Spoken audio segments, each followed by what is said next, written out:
भाई सभी को सबसे पहले गुड इवनिंग, नमस्कार, राधे राधे, जय श्री कृष्ण, जय महाकाल। और आज से हम स्टार्ट करने जा रहे हैं एंशिएंट हिस्ट्री के तीन पोर्शन होते हैं हमारे पास, एंशिएंट मेडिवल एंड मॉडर्न। अगर बात करें आज हम डिस्कशन करेंगे, मैं आपको पोर्शन पढ़ाने वाला हूं, वो है हमारे पास एंशिएंट हिस्ट्री, प्राचीन भारत को डिस्कशन करेंगे। प्रोफेसर दिया पिस्तो, माला, अनु, शिवा, निधि, सोनाली, माला, चौधरी। चलिए चालू हो चुकी है विकास, सुरेश, अनु, ठीक, सजनी, सुरेश, इंद्रेश। चलिए आज की क्लास शुरू करें, सभी आ चुके हैं। अगर हम बात करें एंशिएंट हिस्ट्री को, एंशिएंट हिस्ट्री को आज हम शुरू करें लगभग मैं बात करूं इससे हमारे कुछ चैप्टर हैं, जैसे कि हम बात करें प्रागैतिहासिक काल, हम बात करें सबसे पहले स्टोन एज वाला, स्टोन एज के बाद सिंधु घाटी सिविलाइजेशन, उसके बाद हमारे पास वैदिक एज, महाजनपद एज है, उसके बाद जैन धर्म, बौद्ध धर्म, मौर्य काल, गुप्त काल, इस तरीके से हम आगे बढ़ेंगे और इसी के अंदर पूरा एंशिएंट हिस्ट्री का डिस्कशन कंप्लीट होगा। ठीक है, ठीक, चलिए हाँ एंशिएंट हिस्ट्री के नोट्स लेक्चर करेंगे। कैसा पढ़ेंगे कि एंशिएंट हिस्ट्री को मैं मॉडर्न हिस्ट्री करना नहीं, लेकिन अगर हम सबसे पहले डिस्कशन करेंगे हिस्टोरिकल हम किन चीजों को डिस्कस करेंगे। सबसे पहले बात करें प्रागैतिहासिक काल यानी प्री हिस्टोरिक पीरियड, उसके बाद इंडस सिविलाइजेशन यानी सिंधु घाटी सभ्यता, उसके बाद वैदिक एज, वैदिक काल, महाजनपद एज, महाजनपद काल, मौर्य काल यानी मौर्य पीरियड, उसके बाद मौर्य काल यानी पोस्ट मौर्य पीरियड को बात करेंगे। उसके बाद हमारे पास गुप्त काल यानी गुप्ता पीरियड, उसके बाद गुप्त काल यानी पोस्ट गुप्ता पीरियड, उसके बाद राजपूत राजवंश हैं, गुर्जर परिवार वंश और चौहान वंश इन सभी को डिस्कशन करेंगे। इसके अलावा संगम वंश यानी संगम पीरियड। एक हमारे दो टॉपिक्स हैं, वो है हमारे जैन धर्म और बौद्ध धर्म को लेकर, जैन धर्म और बौद्ध धर्म यानी धार्मिक आंदोलन, बौद्ध धर्म को लेकर डिस्कशन करेंगे। तो इस तरीके से हम अपने एंशिएंट हिस्ट्री वाले पोर्शन को बांट करेंगे, छोटे-छोटे चैप्टर में बांट करेंगे और इसी तरीके से हम आगे खत्म करते हुए जाएंगे। बहुत शुक्रिया। ठीक है, चलिए आप सभी आज की क्लास को लेकर, अगर देखिए क्लास को लेकर बात करें, आज डिस्कशन को लेकर बात करें, सबसे पहले ये बताना चाहिए कि आखिरकार इतिहास को कैसे पढ़ा गया है, किस आधार पर पढ़ा गया है, क्या प्रमाण है, क्या आधार पर पढ़ा गया है, या सबसे पहले बताना चाहिए। तब आप जो है सारी चीजों को सही से करते हुए चलेंगे।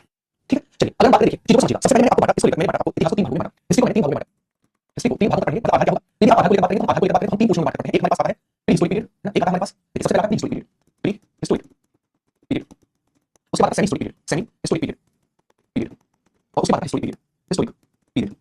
ठीक है, अगर हम इनको बात करें इसे क्या कहते हैं, प्री हिस्टोरिक पीरियड यानी प्रागैतिहासिक काल, प्रागैतिहासिक काल, प्रागैतिहासिक काल से कहा जाता है प्री हिस्टोरिक पीरियड। अगर बात करें सेमी हिस्टोरिक पीरियड यानी आधैतिहासिक काल, आधैतिहासिक काल इसे कहा जाता है सेमी हिस्टोरिक पीरियड को। उसके बाद हम बात करें हिस्टोरिक पीरियड यानी ऐतिहासिक काल, ऐतिहासिक काल। अच्छा किस आधार पर हमने तीन भागों में बांटा, आपको बताना चाहिए। भाई हमने तीन भागों में बांटा होगा तो तीन भागों में बांटने के बाद में ये पता होना चाहिए कि आधार क्या आधार ये रहा। प्री हिस्टोरिक पीरियड यानी प्रागैतिहासिक काल वो आता है जिसमें कोई लिखित साक्ष्य नहीं मिले, रिटन नोट्स नहीं मिले, लिखित साक्ष्य नहीं मिले, वो हमारा प्री हिस्टोरिक पीरियड। जब लिखित साक्ष्य नहीं है तो उन्हें पढ़ा नहीं गया होगा, सीधी सी बात कोई चीज है ही नहीं, तो उसे देखा पढ़ा कैसे जाएगा। तो सीधी सी बात प्री हिस्टोरिक पीरियड का मतलब जिसमें लिखित साक्ष्य हो और पढ़ा नहीं गया हो। जब लिखित साक्ष्य नहीं है तो सीधी सी बात लिपि नहीं होगी ना, लिपि नहीं होगी, स्क्रिप्ट नहीं होगी, तो सीधी सी बात प्रागैतिहासिक काल ऐसा काल था जिनमें ना उनकी लिपि थी ना उनके लिखित साक्ष्य थे और ना ही पढ़ा जा सकता। लिखित साक्ष्य नहीं थे तो सीधी सी बात उनकी लिपि नहीं होगी। नहीं तो लिखी कैसे, तो लिखी नहीं पाई तो लिपि क्या होगी, स्क्रिप्ट क्या होगी, कुछ नहीं। तो सिंपल सी बात है सेमी हिस्टोरिक पीरियड ऐसा पीरियड जिसमें लिपि थी, लिखित साक्ष्य थे, लेकिन वर्तमान में जो मानव है, हम जो जितने इतिहास पढ़ रहे हैं उसे पढ़ने में असमर्थ हैं, उसे पढ़ नहीं पाए, कैपेबल नहीं पढ़ने। यानी इस काल की जो हमारे पास लिपि है, लिखित साक्ष्य है, लेकिन हमने पढ़ नहीं पाई, वो आता है सेमी हिस्टोरिक पीरियड में। अगर हिस्टोरिक पीरियड की बात करें, हिस्टोरिक पीरियड वो सारी चीजें आती हैं जिनमें लिखित साक्ष्य है, लिखित साक्ष्य है तो उनकी स्क्रिप्ट लिपि होगी। अच्छा ऐसे लिखित साक्ष्य पढ़ा जा सकता है, वो सारा हमारे इसमें आता है, हिस्टोरिक पीरियड आता है, हिस्टोरिक पीरियड आता है। चलिए ठीक, बहुत बढ़िया। तो एक बार देखेंगे सारी चीजों को खुद से समझेंगे। देखिए ऐसा काल, ऐसा पीरियड जिसमें कोई हमें लिखित साक्ष्य नहीं मिले, लिखित साक्ष्य नहीं मिले, नहीं मिले मिले तो सीधी सी बात मुझे पता होगी, जब लिखित साक्ष्य नहीं है तो लिपि होगी या नहीं होगी, प्राप्त लिपि होगी नहीं होगी, उन्हें पढ़ा गया होगा नहीं होगा, प्राप्त बताइए। तो अपने सब जब लिखित साक्ष्य नहीं है, जब लिखने में टेबल नहीं है तो सीधी सी बात है पढ़ा नहीं गया होगा। तो सिंपल सी बात है इनके पास लिपि थी, जी बिल्कुल नहीं थी, इन्हें पढ़ा जा सकता, जी बिल्कुल नहीं पढ़ा जा सकता, क्योंकि चीज ही नहीं मिली तो पढ़ा गया होगा। तो आप सिंपल सी चीज समझेंगे। उसके बाद आगे बढ़े, हमारे पास नेक्स्ट जो आया वो था हमारे पास सेमी हिस्टोरिक पीरियड। अगर सेमी हिस्टोरिक पीरियड की बात करें, ऐसा काल, ऐसा पीरियड पीरियड जिसमें जिसमें लिखित साक्ष्य मिले हैं, जिसमें लिखित साक्ष्य तो मिले हैं लेकिन उन्हें पढ़ा नहीं जा सकता, लेकिन उन्हें पढ़ा नहीं जा सकता। तो मुझे एक सिंपल सी बात बता दीजिए, बस इतनी सी। जब इनके पास क्या है, जब इनके पास लिखित साक्ष्य है तो लिपि होगी कि नहीं होगी, मुझे एक बात बता दीजिए। और दूसरा पढ़ा जा सकता है नहीं जा सकता, ये मुझे बता दीजिए। तो आप कहेंगे सर लिखित साक्ष्य तो किसी को लिपि में लिखेंगे, या बेस्ट फ्रीडम हो, गोमूत्र का हो, कलावत हो, भावचित्र का हो, भावचित्र साक्ष्य हो, कुछ हो, लेकिन होगी तो सही, इसी के बारे में समझाया होगा। हम पढ़ने से बात करेंगे लिपि होगी, तो सिंपल सी बात है इनके पास लिपि थी, लिपि थी, लेकिन पढ़ा गया नहीं, पढ़ा नहीं गया, बिल्कुल नहीं पढ़ा गया। ठीक, अच्छा अगर बात हिस्टोरिक पीरियड की तो आप एक पॉइंट बना लिखेंगे, ऐसा समय ऐसा पीरियड ऐसा पीरियड ऐसा पीरियड जिसमें जिसमें लिखित साक्ष्य है वह उन्हें पढ़ा भी गया, उन्हें पढ़ा भी गया। ये समय कहलाता है हमारे पास कौन सा, वो है हमारे पास हिस्टोरिक पीरियड। तो मुझे बताइए जब इनके पास लिखित साक्ष्य है तो लिपि होगी नहीं होगी, सिंपल सी बात, लिपि होगी नहीं, पढ़ा गया है नहीं गया है। आप इसे दोनों को लेकर बात करें, आप लिखेंगे लिपि नहीं है और ये पढ़ा गया है, ये हमारा हिस्टोरिक पीरियड आता है। ये हिस्टोरिक पीरियड आता है, सिंपल सी चीज की कोई बात नहीं। आपका क्वेश्चन क्या पूछा है, क्वेश्चन ये पूछ रहा है कि हमारे हिस्टोरिक पीरियड कौन से कहलाते हैं, सेमी हिस्टोरिक पीरियड कौन से आते हैं और हिस्टोरिक पीरियड कौन से आते हैं। ठीक, अगर हम बात करें हिस्टोरिक, अगर हम बात करें सिंपल सी आपके पास क्वेश्चन है हिस्टोरिक पीरियड कौन सा समय था, वो था पाषाण काल। पाषाण काल जो था वो था हमारे पास prehistoric period, stone age. Stone age जो थी वो कैसी थी, आपने वो थी हमारे पास प्री हिस्टोरिक पीरियड। इसके अलावा आपसे कहेंगे सर सेमी हिस्टोरिक पीरियड क्या है, तो सेमी हिस्टोरिक पीरियड में क्या है, इंपोर्टेंट है, सेमी हिस्टोरिक पीरियड हमारा जो इंडस वैली सिविलाइजेशन थी, सिंधु घाटी सभ्यता थी, वो हमारी सेमी हिस्टोरिक पीरियड में आती है। इसमें सेमी हिस्टोरिक पीरियड आती है केवल इंडस वैली सिविलाइजेशन, क्योंकि इंडस वैली सिविलाइजेशन जो है उसकी लिपि मिली है, लेकिन साक्ष्य मिले हैं, लेकिन उन्हें पढ़ा नहीं गया। उन्होंने जो समझाया वो चित्रों के माध्यम से समझाया। मान लीजिए हाथी लगा दिया, हाथी ने कुछ लिख दिया, गैंडा लगा दिया, गैंडे ने कुछ लिख दिया, वैश्य ने लगा दिया, बैल ने कुछ लिख दिया, इसी से कहा गया इंडस वैली सिविलाइजेशन की लिपि से कहा गया भाव चित्रात्मक, यानी चित्रों के माध्यम से समझाना, भावों के माध्यम से समझाना। इसका नाम नहीं रख पाए। आप कहेंगे इस समय कौन सा सही आता है, ताकि वो इंडस वैली सिविलाइजेशन, सिंधु घाटी सभ्यता, सिंधु घाटी सभ्यता सभ्यता जो है ये हमारी ये सेमी हिस्टोरिक पीरियड, क्योंकि इसकी लिपि पढ़ा नहीं गया, स्क्रिप्ट कहते हैं, स्क्रिप्ट में लिखा है। अगर बात करें historic period, most important question की बात करूं तो हिस्टोरिक पीरियड माना जाता है। यानी ऐसा कौन सा काल है, ऐसी कौन सी शुरुआत है जहां से लिखित साक्ष्य मिले हुए हमने पढ़ना शुरू किया गया। तो आपने ये हमारे समय था वैदिक एज, वैदिक एज के बाद का अब तक का समय जितना भी है उसमें लिखित साक्ष्य है, लिपि होगी उनकी, उन्हें पढ़ा भी जा सकता है, तो सारा हिस्टोरिक पीरियड कहलाता है। आप कहेंगे यह वैदिक एज से, वैदिक एज से यानी वैदिक काल से अब तक का जो समय है, अब तक का जो समय है वो सारा हमारा कैसा है, वो सारा हमारा हिस्टोरिक पीरियड आता है। ठीक है, सारा हमारा हिस्टोरिक पीरियड कहलाता है। तो आपने इस डायग्राम से क्या समझा, मैं एक बार रिपीट करूंगा, आप नोट करिए। हमने इस डायग्राम हिस्ट्री को तीन भागों में बांटा, इसका आधार पर साक्ष्य का आधार पर पहला pre historic period, semi historic period and historic period. Prehistoric period जिसमें कोई लिखित साक्ष्य नहीं मिले, उन्हें पढ़ा नहीं गया, लिखित साक्ष्य नहीं है तो पढ़ा नहीं जा सकता, लिपि नहीं होगी। और इसका एग्जांपल पाषाण काल यानी स्टोन एज। उसके बाद सेमी हिस्टोरिक पीरियड ऐसा समय जिसमें लिखित साक्ष्य है लेकिन उन्हें पढ़ा नहीं जा सकता, यानी इनके पास लिपि थी तो उन्होंने लिखा कुछ, तो इनके पास लिपि थी, पढ़ा नहीं गया। इसका example Indus valley civilisation, Sindhu घाटी सभ्यता। हिस्टोरिक पीरियड की बात करें ऐसा समय जिसमें लिखित साक्ष्य है, इनकी लिपि थी, इन्हें पढ़ा भी गया, वो हमारा सारा हिस्टोरिक पीरियड कहलाता है। इसके एग्जांपल हमारे पास वैदिक एज से, कौन सा वैदिक एज से आपका समय जो हिस्टोरिक पीरियड है ना, हिस्टोरिक पीरियड है। बहुत बढ़िया। तो एक बार फटाफट से हर चीज को कमेंट करेंगे, हर चीज समझ में आई, समझ में काफी बनता है, फिर हमारी है ना। जब हमारी को बनेगी तो आप करेंगे वो भी सारी चीजें, तब हमारी को बनना कमेंट करेंगे, हर चीज है तभी कुछ समझिए। ठीक है, अब हम सबसे पहले प्रागैतिहासिक काल है ना, उसके बाद आधैतिहासिक काल, यानी हम प्रागैतिहासिक काल की बात करेंगे तो सीधी सी बात है इसको पढ़ेंगे। अगर हम आधैतिहासिक काल की बात करें तो सीधी सी बात पढ़ेंगे इंडस वैली सिविलाइजेशन को। अगर ऐतिहासिक काल की बात करें इसका मतलब शुरुआत कर दी है वैदिक एज की है ना, तो एक बार से नोट करेंगे। बहुत बढ़िया, आगे इससे अच्छी बात होगी, इससे अच्छी बात हो ही जा सकती है, कुछ नहीं हो सकती। अब आप करेंगे prehistoric age, prehistoric period, prehistoric period, प्रागैतिहासिक काल। ठीक है, इसको भी हम चार भागों में बांट करेंगे, कितने भागों में, चार भागों में बांट करेंगे। देखिए कैसे बात करेंगे, सबसे पहले दो भागों में बांटिए, दो भागों में बांटिए, उसके बाद चार भागों में। कैसे, इसमें सबसे पहले जो हमारे पास आता है स्टोन एज, स्टोन एज आती है यानी पाषाण काल आता है। दूसरा आता है हमारे पास कौन सा, वो है ताम्रकाल, ताम्रकाल दूसरा है ताम्रकाल। ठीक है, ताम्रकाल। अगर हम बात करें इसको लेकर, अगर हम बात करें इसको लेकर, इसको तीन भागों में बांटा है। कौन कौन से तीन भाग हैं, पूरा पाषाण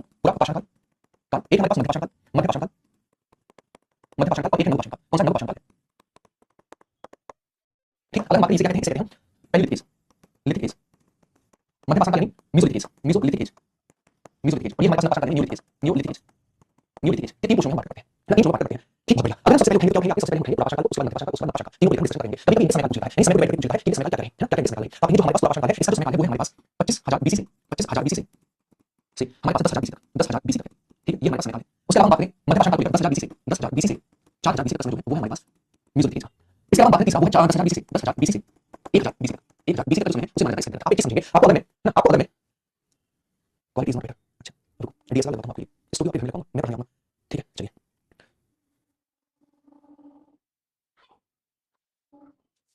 आगे बढ़ते हैं।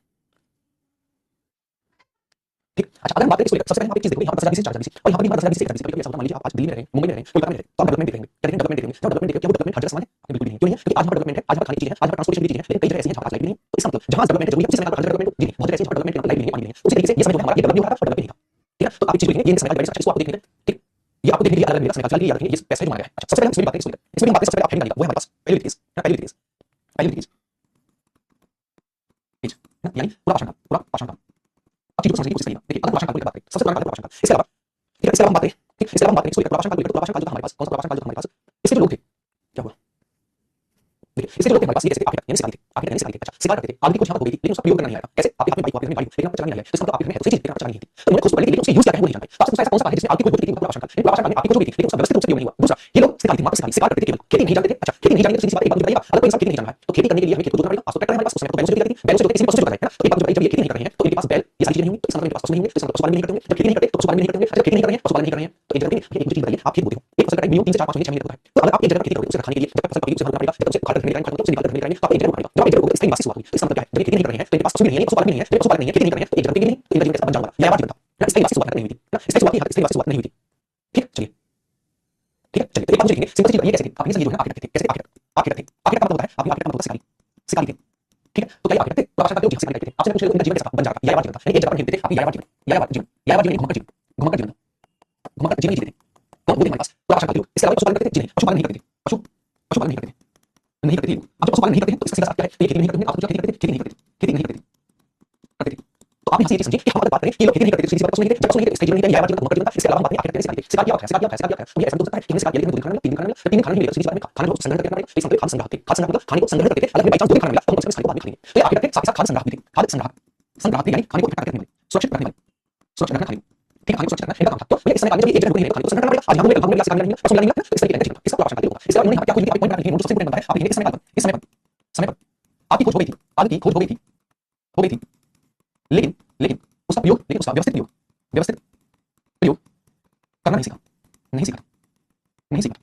ये हर चीज क्लियर, मुझे फटाफट से बताएंगे कि हर चीज जो है क्लियर है ना। मैं आपको एक बार रिवाइज करूंगा, पूरा भाषण काल में पहले चीज सबसे पहला पॉइंट, ये शिकारी थे, शिकारी थे तो खाद्य को संरक्षित रखेंगे, यानी आगे शिकार मिला नहीं मिला, तो इसका मतलब आर्किटेक्ट थे यानी शिकारी थे, खाद्य संग्राहक थे यानी खाने को सुरक्षित रखते थे। इसके अलावा बात करें पशुपालन नहीं करते थे, पशुपालन नहीं थे, खेती करते थे, खेती नहीं करते थे। तो जब खेती नहीं कर रहे, पशु नहीं करते, सीधी सी बात है, ये कैसे घुमा करते, यायावर जीवन था, खाना बदोश जीवन था। इसके अलावा इस समय आपकी खोज हो गई थी, लेकिन उसका व्यवस्थित रूप से प्रयोग नहीं करना सीखा था ना, नहीं करना सीखा था।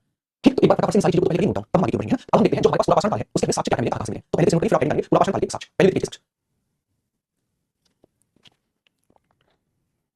अच्छा अच्छा कुमार जी, ये चित्रकारी थे, हाँ जी चित्रकारी थे, उसमें बताऊंगा भीम बेटका की गुफा है, नर्मदा नदी घाटी से यहाँ के चित्रकारी के साक्ष्य है, वो चित्रकारी के साक्ष्य तीन बार होते हैं, पहले लिथिक एज के, मेसोलिथिक एज के और न्यूलिथिक एज के, तीनों से निकालते हैं। चलिए आप हेडिंग डालेंगे फटाफट से मेरे साथ, क्या आप हेडिंग डालेंगे पहले लिथिक एज के, लिथिक एज के, ये प्रमाण क्या प्रमाण फटाफट से मिले लिथिक एज के। देखिए सबसे पहले हम बात करें एक स्थान है अतिगम पक्का, यहाँ पर स्थान का अतिगम पक्का, ये हमारे पास मिला, लेकिन क्वेश्चन तरीके मैं आपको बताता हूँ, आपसे क्वेश्चन पूछेगा अतिगम पक्का किस समय का स्थल है, पूरा भाषण का नपाषण का नपाषण का हमारे पास मध्यभाषण का, तो आपका तमिलनाडु है अतिगम पक्का, अतिगम पक्का जो है वो हमारे पास तमिलनाडु में है और ये हमारे पास पूरा भाषण का स्थल है। ये अतिगम पक्का कहां से मिला है? तमिलनाडु से मिला है, अभी तमिलनाडु से मिला है। आप एक पॉइंट बना लिखेंगे, ये है पूरा भाषण काल का स्थल, काल का स्थल है, सिंपल कोई दिक्कत नहीं है। इसके अलावा हम बात करें एक स्थान है हमारे पास, एक राज्य है, बहुत इंपोर्टेंट है, इसको लेकर हम डिस्कस करना शुरू करें, बहुत जरूरी है। ये हमारे पास एक राज्य जिसका नाम है एमपी, क्या नाम है जिसका नाम है एमपी, ये एमपी वाला, ठीक है। अच्छा एमपी को लेकर थोड़ा सा डिस्कस कर लेते हैं। अगर हम एमपी को लेकर बात करें तो एमपी में एक स्थान है हथनोरा, कौन सा हथनोरा, हथनोरा कहां है एमपी में, इस समय काल का पूरा भाषण काल का, पूरा भाषण काल का कौन सा हथनोरा एमपी का, ये स्थल, ठीक है। अच्छा अगर बात हथनोरा को लेकर यहाँ से एक पॉइंट बनाएंगे, यहाँ से मानव खोपड़ी के स्थल जो होता है, मानव खोपड़ी के ठीक सबसे पुराने साक्ष्य मिले, सबसे पुराने साक्ष्य मिले मिले कौन सा है, वो है हथनोरा एमपी। इसके अलावा इसी क्षेत्र में एक स्थान पर भीम बेटका की गुफा है, एमपी में भीम बेटका की गुफा है, भीम बेटका की गुफा है। अच्छा भीम बेटका की गुफा है वो हमारी कहां पर पड़ती है, आप ये हमारी पड़ती है नर्मदा नदी में, नर्मदा नदी घाटी में, नदी घाटी में पड़ती है भीम बेटका की गुफा, ठीक है। अच्छा इसको लेकर आप यहाँ से क्या मिला है, आप यहाँ से तीनों समय काल के, यहाँ से तीनों समय काल के चित्रकारी के साक्ष्य मिले, ठीक साक्ष्य मिले, ठीक है। कोई दिक्कत है आपको, कोई दिक्कत नहीं है ना, कोई दिक्कत नहीं है, ठीक। अच्छा एक आपको यहाँ स्टेट दिखेगा ऊपर, जो आप पढ़ेंगे यहाँ ऊपर, जो आपको क्या स्टेट दिखेगा, जिसका नाम है राजस्थान, ये आपको दिखेगा राजस्थान, ठीक। अच्छा, अगर राजस्थान की बात करें तो एक स्थान है राजस्थान का जिसका नाम बागौर, बागौर राजस्थान, राजस्थान। इसके अलावा आपको यहीं पर एक स्थान दिखेगा आदमगढ़, आदम एमपी का आदमगढ़, आदमगढ़, आदमगढ़।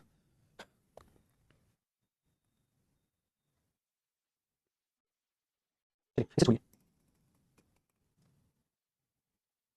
ऊपर देखिए ये स्थान है हमारे पास यूपी का, यूपी का स्थान ये रहा, यूपी। यूपी में एक स्थान पता है मिर्जापुर। अच्छा मुझे पता है मिर्जापुर इसलिए फेमस था, मिर्जापुर से रिलेटेड, यहाँ पे मिर्जापुर, मिर्जापुर और मिर्जापुर से मिले हथियार, हथियार के साक्ष्य मिले। कहाँ से मिर्जापुर से? ठीक है, तो आपने यहाँ से क्या समझा? ठीक है, यहाँ से आपने क्या समझा? ठीक है, यहाँ से आपने समझा हमारे पास जो पहले जो स्थल है वो है हथियारों का, जो तमिलनाडु में है, ये प्रकाशन का स्थल है। एमपी का एक स्थान है, हमारे मार्को के सबसे पुराने साक्ष्य है। इसके अलावा भीम बेटका दिखाई नर्मदा दिखाई है, यहाँ से तीनों समय के साक्ष्य है। मिर्जापुर हमारे पास यूपी में पड़ता है, यहाँ से हथियार के साक्ष्य है, ठीक है, हथियार के साक्ष्य है। फटाफट से सारी चीजों को नोट कर लीजिए, ये हमारे पास कंप्लीट होता है, प्रकाशन का पहले पेज, पहले पेज कंप्लीट हो गया। नोट करिए, नोट करके बताना है, नोट करके फटाफट बताना, तभी तो हमारी बढ़ पाएंगे। चलिए कोई बात नहीं, सीधे होता है, हर चीज समझ में जरूरी नहीं है। हाँ प्रैक्टिस क्लास होगी ना, उसका मन कर रहा है, उसका कॉलम बंद होगा देखेंगे। नहीं आगे तो आगे आगे इंडस्ट्रियल सिविलाइजेशन के बाद आगे कैसे हो जाएंगे? आगे कैसे हो जाएंगे? आगे नहीं हो सकते, आगे नहीं हो सकते, आगे बढ़ते हैं, अगला देखते हैं, अगला देखते हैं, आगे चीजों को करके। चलिए ठीक, आगे बढ़ें। उसका हेडिंग डालेंगे म्यूजोलिथिक एज, म्यूजोलिथिक एज, एज मध्य पाषाण काल, मध्य पाषाण काल। अगर म्यूजोलिथिक एज मध्य पाषाण काल की बात करें तो देखिए बिल्कुल सेम टू सेम है, कोई अंतर नहीं है। क्या अंतर नहीं है? आप देखिए जो हमारे पास म्यूजोलिथिक एज के लोग थे, ठीक है, अगर बात करें म्यूजोलिथिक एज को लेकर तो म्यूजोलिथिक एज जो थी ये भी खाद्य संग्राहक थे, खाद्य संग्राहक थे। इसके अलावा आगे तक भी थे, आगे तक थे। इसके अलावा आपसे पूछेगा स्थायी निवास था, स्थायी निवास नहीं था, स्थायी निवास नहीं था। इसका मतलब स्थायी निवास नहीं है तो मुझे एक चीज बताइए, स्थायी निवास नहीं कैसे थे? आपने ये घुमा कर, ये कैसे ये घुमा करते, ठीक है, घुमा करके ये जीवन था। मुझे बताइए जब हमारे पास स्थायी निवास नहीं है, पशुपालन कर पाएंगे? सीधी सी बात है, पशुपालन कर सकते हैं? पशुपालन नहीं करते, नहीं करते थे, करते थे, पशुपालन नहीं करते थे। जब पशुपालन नहीं करते कभी खेती कर पाएंगे? आप बिल्कुल खेती नहीं कर पाएंगे, खेती नहीं करते थे, खेती नहीं करते थे। तो इनमें अंतर क्या था? अंतर क्या आया? अंतर यहाँ पर ये आया, ठीक है, अंतर यहाँ पर ये आया, ये जो लोग थे हमारे पास, ये जो लोग थे कौन से म्यूजोलिथिक एज के लोग थे, एक चीज सिंपल से समझिएगा, हमारे पास मेरे पास ये पत्थर है, ये क्या है? ये भी पत्थर है, ठीक है, इसका भी ये भी पत्थर है, इसका भी ये भी पत्थर हो गया, ठीक है, आपका कोई दिक्कत नहीं है, ये पत्थर नमकीन है, आपकी इतने नमकीन नहीं है। हुआ क्या? जब ये लोग जो है, जब ये लोग हमारे क्या कर रहे थे? आग जला रहे थे, आग जलाने की कोशिश कर रहे थे, धक धक धक धक। इन्होंने देखा मारते टाइम पत्थर टूट रहा है, घिस रहा है, पत्थर लगा घिस रहा है, इनके दिमाग में चीजें हाथ खड़े, पत्थर घिसते समय पत्थर कला हुआ, इनके दिमाग में आइडिया आई, ये पत्थर काटने में लासानी होगी, ये पत्थर पैदा होता है। तो इनके पास जैसे पत्थर को इसने मान लीजिए ये पत्थर था, नहीं ये पत्थर था, इस पत्थर का ये वाला टुकड़ा हट गया, टुकड़ा हट कर गया, यानी इस तरीके का कुछ हमारे पास निकल के सामने आया, इस तरीके का कुछ हमारे पास निकल के सामने आया, इस तरीके से, ठीक है। और ये वाला नीचे कर दिया, नीचे कर दिया, इन्हें कहा गया माइक्रोलिथ का औजार। क्या कहा गया? माइक्रोलिथ का औजार, माइक्रोलिथ, माइक्रोलिथ औजार, औजार, ठीक है, माइक्रोलिथ औजार। अब क्या हुआ? ये तो पूरा पाषाण काल, ये मध्य पाषाण काल, पाषाण काल के लोगों के दिमाग में चीज आई, भाई ये टुकड़ा जमीन पर गिर रहा है, ये क्या बवाल है भाई? इसका यूज किया जा सकता है, उन्होंने देखा जो हमारे पास पत्थर है उससे पैदा ये टुकड़ा, तो उनके दिमाग में आइडिया क्योंकि इसी पत्थर को और पैदा कर लेगा, इसी पत्थर को और पैदा करेंगे और खड़ा हो जाएगा, तो इसके बाद हमारे पास पाषाण काल के जो लोग थे उन्होंने इसी पत्थर को और पैदा किया और इस तरीके से हथियार बनाने शुरू किए, इस तरीके से हथियार बनाने शुरू किए, ठीक है। ये स्लेट हथियार, स्लेट हथियार, ठीक। तो आपसे पूछेगा ये जो हमारे पास मोटे मोटे पत्थर का उपयोग करते थे, मोटे पत्थरों का उपयोग हथियार में करते थे, में करते थे। किस काल के लोग? आपने पूछा हमारे पास पूरा पाषाण काल, ये तो पूरा पाषाण काल, पूरा पाषाण काल के लोग किसका उपयोग करते थे? मोटे पत्थरों का। उसके बाद आया मध्य पाषाण काल, इसमें जो लोग थे, ठीक, इसमें जो लोग थे, ये मध्य पाषाण काल, मध्य पाषाण काल, इसमें जो लोग थे उन्होंने इसका यूज करना शुरू किया माइक्रोलिथ पत्थर, माइक्रोलिथ पत्थर नुकीले पत्थर जो कि कैसे थे? जो कि नुकीले थे, इसीलिए इस एज को कहा गया माइक्रोलिथ एज, माइक्रोलिथ एज। इसको वो था हमारे पास मध्य पाषाण काल, ठीक है। सबसे नुकीले हथियार किसके थे? आपने सबसे नुकीले हथियार नव पाषाण काल के थे, सबसे नुकीले हथियार हथियार नव पाषाण काल के थे, नव पाषाण काल के थे, समझा आपने? तो हमें यहाँ से चीज ये मिली जो हमारे पास पत्थर था, पत्थर उससे नुकीले हथियार बनने की शुरुआत मध्य पाषाण काल में किसी माइक्रोलिथ पत्थर कहा गया और ये जो इसीलिए इस एज को कहा गया माइक्रोलिथ एज, क्या है माइक्रोलिथ एज? बाकी कोई डिफरेंस नहीं है, ये हमारे जीवन जीते पशुपालन नहीं करते थे, नहीं करते थे, ये घुमा करते इसका भी खास रखते और आगे करते इसका भी खास संग्रहण करते थे, ठीक है। तो ये बड़ी सारी चीजों को नोट करके ये हमारे पास मध्य पाषाण काल के म्यूजिक एज।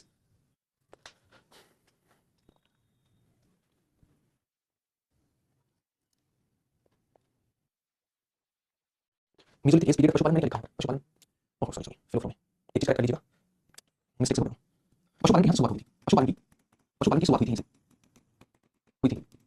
सबसे पहला पालतू पशु जो था, सबसे पहला पहला पालतू पशु, पशु कुत्ता था, कुत्ता था। वो मिस्टेक से हो गया, दोनों फ्लो में बोलते हुए, है ना, दोनों फ्लो में बोलते हुए पशुपालन की शुरुआत यहाँ से हुई थी। अगर मैं इसको लेकर बात करूँ मध्य पाषाण काल में म्यूजिक एज में पशुपालन के साक्ष्य में बाजौर जो कि राजस्थान में, आनंद जो कि एमपी में, यहाँ से सबसे पुराने पशुपालन के साक्ष्य मिलते हैं। दोनों जो है एमपी और राजस्थान में, और दोनों म्यूजिक एज मध्य पाषाण काल के, मध्य पाषाण काल के हैं, इसे लिखिएगा, कर लीजिएगा, ठीक। चलिए fire of music age, fire है व्यवस्थित रूप से फायर का उपयोग अभी नहीं करना है, मतलब थोड़ा जानते हैं, लेकिन सबसे ज्यादा जो म्यूजिक एज होगा, म्यूजिक एज होगा।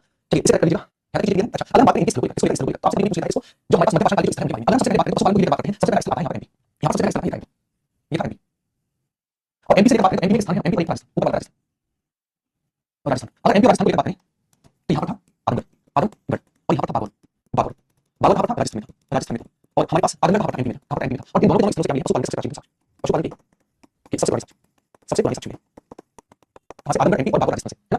चलिए इसके बाद हम बात करें इसको लेकर, इसके बाद हमें कौन सी चीजें मिली है? तो एक हमारे स्थान पर था यूपी में, जिसका नाम चौपानी मांडू, क्या नाम? चौपानी मांडू है, चौपानी मांडू पड़ता है ये राजस्थान, यह एमपी और प्रयागराज में पड़ता है हमारे पास चौपानी मांडू, प्रयागराज के पास। और इस स्थान से क्या मिला है? इस स्थान से हमें नर्मदा सबसे पुराने साक्ष्य मिले, चौपानी मांडू, मांडू ये नर्मदा पड़ता है यूपी में, यूपी में। और यहाँ से नर्मदा भांड, नर्मदा भांड यानी मिट्टी के बर्तन, मिट्टी के बर्तन के सबसे पुराने साक्ष्य मिले, सबसे पुराने साक्ष्य, साक्ष्य समझिए, सिंपल है, कोई दिक्कत नहीं होनी चाहिए। खेती नहीं करते थे, खेती नहीं करते। अंतर यही था कि जो पाषाण काल के लोग थे वो ना खेती करते थे ना पशुपालन, मध्य पाषाण काल में पशुपालन की शुरुआत हुई और पाषाण काल में जो है पशुपालन और खेती दोनों की शुरुआत हुई। वो गलती से मिस्टेक था, क्योंकि इनके स्थल में प्रमाण मिला है, प्रमाण मिला है, खेती के लिए कोई है ना, प्राप्त बताइए हर चीज है, अगर दिया है मुझे प्राप्त बता दीजिए, जो आज मेरे पास कोई दिक्कत है तो मुझे बताइए, वरना आगे क्यों बढ़ेंगे, वरना आगे क्यों बढ़ेंगे। चलिए अब हेडिंग करेंगे आगे की बात, वो है हमारे पास नेक्स्ट जो आएगा आपके पास वो है म्यूजिक एज। फटाफट से कर लीजिए, आपका ये वाला क्वेश्न खत्म हो जाएगा। चलिए देखिए एक चीज मुझे बताइए, ये लोग सिगारेट करते थे, है ना? तो इसका मतलब आखिर करते थे। अच्छा, यहाँ पे लिखिए न्यू लिखिए ठीक है। अगर हम बात करें इनको लेकर तो आपने सही ये लोग सिगारेट उस टाइम करते थे, यानी आखिर करते थे खाली संग्रह भी थे, खाली संग्रह भी थे। इसके अलावा आप कहेंगे सारी बात मुझे बताइए, ये पशुपालन की शुरुआत थी, यहाँ से करते पशुपालन की शुरुआत करते हैं, ऐसा नहीं पशुपालन करना भूल गए और लगता होगा तो पशुपालन करते थे, न्यू लिखिए पशुपालन करते हैं। अब मुझे बात बताइए पशुपालन करते हैं तो पशु के द्वारा ये खेती कर सकते हैं, है ना? बिल्कुल सही बात है, इसका मतलब खेती करते थे, ये लोग खेती करते थे, खेती करते थे, सिंपल सी बात है, खेती करते हैं, ये लोग खेती करते हैं, एग्रीकल्चर करते हैं। मुझे बताइए जब ये लोग एग्रीकल्चर यानी खेती के ऊपर डिपेंड रहेंगे, पशुओं को पालेंगे, ऐसा तो है नहीं 50 भैंस पालेंगे, 50 भैंस को लेकर गांव में पहुंचे, आप अगली जगह पहुंचे, ऐसा तो है नहीं। मान लीजिए आप खेती कर रहे हैं तो खेती तक पकेगी नहीं, फसल तक पकेगी नहीं, रुकना पड़ेगा, तो इसका मतलब 6 महीने 8 महीने 10 महीने रुकेंगे, अब ये 8 महीने इंसान को रुकेगा तो जमीन से लगाव होगा, जहां पर है इसका उन्होंने स्थायी जीवन बनाएंगे तो उनसे लगा होगा, यानी यहाँ से हमारे पास स्थायी जीवन की शुरुआत होती है। तो ऐसा कौन सा स्थायी पीरियड है जहां से स्थायी जीवन की शुरुआत हुई, आप कहेंगे न्यू लिखिए रीजन का रीजन पशुपालन और खेती। जब इंसान पशुपालन करेगा खेती करेगा एक जगह रुकना पड़ेगा, आप कहेंगे क्या यायावार नहीं, ये यायावार नहीं थे, यायावार नहीं, घुमक्कड़ नहीं थे, नहीं रहे, घुमक्कड़ नहीं रहे लोग, तो आप कैसे थे, इनका जीवन जो है वो हमारे कैसा हो गया, इनका जीवन हो गया स्थायी। इसका मतलब ये झुग्गी झोंपड़ी बनाकर रहना शुरू कर दिया, कैसा झुग्गी झोंपड़ी बनाकर शुरू कर दिया, तो ये खेती करेगा इंसान को खेत को देखने जाना पड़ेगा, आना जाना पड़ेगा, है ना? आपकी बिल्कुल सही बात है, तो इन्होंने किसी शुरुआत स्थायी जीवन की शुरुआत की है, ठीक? तो आप कहेंगे यहाँ से स्थायी जीवन की शुरुआत की है, कोई बात लिखिए यहाँ से, यानी इस एज में स्थायी जीवन की शुरुआत होती है, स्थायी जीवन की शुरुआत होती है। इसके अलावा आपको सबसे ज्यादा इंपॉर्टेंट चीज मिली, सबसे ज्यादा मीडिया पत्थर किसके थे, वो था नवपाषाण का। कौन सा नवपाषाण का पत्थर, काल के पत्थर थे, वो सबसे मिले, सबसे मिले। इसके अलावा इसी समय आग का व्यवस्थित रूप से प्रयोग होना शुरू हुआ, आग का व्यवस्थित रूप से प्रयोग होना शुरू, प्रयोग हुआ। इसके अलावा पहिए का आविष्कार हुआ, पहिए का आविष्कार हुआ, मतलब पहिए की खोज हुई, पहिए का इन्होंने पहिए का आविष्कार इन्होंने करना शुरू किया, मतलब यहाँ से पहिया, ठीक है? तो यहाँ से आप क्या समझे, जो हमारा न्यूलिथिक एज है ये पशुपालन करते थे, जहाँ पशुपालन करते थे, खेती करते थे, जहाँ खेती करते थे, इसका मतलब ये यायावार थे, जिन्हें यायावार नहीं थे, यहाँ से स्थायी जीवन की शुरुआत हुई। अच्छा शिकार तो भी करते हैं, शिकार तो भी करते हैं, खाद को संग्रह भी करते हैं और अच्छे तरीके से करते हैं, खाद संग्रह भी करते हैं, आखिर करते हैं, स्थायी जीवन का पशुपालन करते थे, खेती करते थे, सिंपल है, ठीक? तो ये सारी चीजें आप यहाँ इसके अलावा स्लेट नामक पत्थर का उपयोग करते हैं, नुकीले भाटा का पत्थर सबसे नुकीले पत्थर इसके वो हमारे पास नवपाषाण काल। इसके अलावा आपका व्यवस्थित रूप से प्रयोग होना शुरू हुआ और यहाँ पर पहिए का आविष्कार हुआ। आपसे पूछे आपका प्रयोग किस एज में हुआ, वो हमारे पास प्लीज, वो हमारे पास न्यूलिथिक एज यानी नवपाषाण काल, लेकिन व्यवस्थित रूप से प्रयोग होना शुरू हुआ वो था न्यूलिथिक एज यानी नवपाषाण काल में व्यवस्थित रूप से प्रयोग होना शुरू हुआ, ठीक? चलिए हर चीज को लिखिएगा, आप एक बार नोट डाउन कीजिए, मैंने आपको बताया था, नोट डाउन कीजिए, उसके आगे नोट डाउन कीजिए, आप इसके स्लाइड देते हैं ताकि आपको जो वाला क्वेश्चन है खत्म हो जाए। चलिए तो नोट कर लिया होगा, इसके अलावा इसे नोट करिए जो आपका ये वाला क्वेश्चन है। हाँ समय जो राइस है, राइस के साक्ष्य जो है वो न्यूलिथिक एज में देखने को मिलते हैं, न्यूलिथिक एज में स्थानीय कोल्ड यूपी जहाँ 40 सबसे पुराने साक्ष्य देखने को मिले हैं, तो 40 साक्ष्य में न्यूलिथिक एज में देखने को मिले, वी हमारे पास ना कहते हैं ज्ञान समझने में या आपको इंग्लिश हिंदी ना आता, ठीक है? और इसलिए ये समझो कि हम अगर हिंदी नहीं आती है तो हम इंटेलिजेंट है, आप किसी का गवाह है, आप बहुत बड़े गवाह है, अगर आपको हिंदी नहीं आती है तो उत्तर भारत के होने के बाद हिंदी नहीं आती, इसका मतलब यहाँ से क्षमता नहीं है यहाँ से, ठीक है? चलिए इसके अलावा कुछ स्थलों की बात करें, यहाँ पर आपको चीज देखिए वो है हमारे पास जम्मू कश्मीर, जम्मू कश्मीर, इसके अलावा ये है बिहार, ये हमारे पास बिहार, इसके अलावा ये है यूपी, ये है यूपी, ये हमारे पास यूपी, इसके अलावा हमारे पास एक और स्थान पड़ेगा जम्मू कश्मीर बिहार। चलिए इनको बात करते हैं, यही स्थान है हमारे न्यूलिथिक एज में। सबसे पहले हम बात करें जम्मू कश्मीर में दो स्थल देखने को मिलते हैं, सबसे पहले स्थल की बात करें वो हमारे पास बुर्ज होम है, अगर बुर्ज होम की बात करें कहाँ है, कश्मीर में बुर्ज होम, कश्मीर में, और इससे हमें गतावास के साक्ष्य यानी बेसमेंट में लोग रहते थे, उसके साक्ष्य मिले। इसके अलावा मालिक के साथ कुत्ते दफनाने के साथ के साक्ष्य से मिले, कहाँ से वो हमारे पास बुर्ज होम। इसके अलावा एक स्थान है वो गफ्फा करार, कहाँ है कश्मीर में गफ्फा करार, ये भी हमारे स्टेज है न्यूलिथिक एज है, ठीक है? अच्छा एक हमारे पास चेवन, ये हमारे बिहार में चेवन, ठीक? इसके अलावा यहाँ पर यूपी में एक स्थान है, पुलिवा, कहाँ पर यूपी में, यहाँ से चावल के सबसे पुराने साक्ष्य मिले, चावल के सबसे पुराने साक्ष्य से मिले, सिंपल है। तो आपको सबसे पहले आंखों को कानों को खोल के याद रखनी है, बुर्ज होम है, गफ्फा करार है, चेवन है और पुलिवा है, सारे स्थल न्यूलिथिक एज के हैं। गफ्फा करार और बुर्ज होम ये दोनों जम्मू कश्मीर में थे, पुलिवा यूपी में था और चेवन जो बिहार में था। इसके अलावा बात करें बुर्ज होम कश्मीर वाले क्षेत्र से मिला है और यहाँ से गतावास के बेसमेंट के साक्ष्य मिले हैं। इसके अलावा मालिक के साथ कुत्ते के दफनाने के साक्ष्य मिले हैं। इसके अलावा बात करें पुलिवा पूरे स्टोन एज में पूरे आज तक के इतिहास में सबसे पुराने चावल के साक्ष्य राइस के साक्ष्य है वो यूपी के पुलिवा से देखने को मिलते हैं, ठीक? पुलिवा से देखने को मिलते हैं यूपी के। तो ये हमारे पास आज में बेस तैयार किया इसका। इसके अलावा हमने तैयार की चीजें नवपाषाण काल, मध्यपाषाण काल, उत्तरपाषाण काल, न्यूलिथिक एज, मेसोलिथिक एज, ये हमारे पास कौन सा था हमारे पास न्यूलिथिक एज, इन तीनों की बात, ठीक? तो मुझे एक बार फटाफट से बताइए आज आपकी क्लास जो सबसे पहले आपको कैसी लगी, दूसरा कोई डाउट है तो आपके पास 2-3 मिनट है, फटाफट से आप डाउट पूछेंगे ना, इसके आगे का क्वेश्चन हम कल कवर करेंगे, ठीक? उसे जल्दी जल्दी सिलेबस करनी रहेगी। साथ में क्लास में नेक्स्ट सब्जेक्ट शुरू करेंगे, साथ में क्लास में हर्षवर्धन एक क्वेश्चन जो सीरीज वाली क्लास है जो मस्त होती है ना, मस्त होती है वो क्लास जो है आप एक बार जरूर से देख लेना, फोल्डर बन जाएगा उसमें होगी ना, उसमें होगी, एक बार देखना। हाँ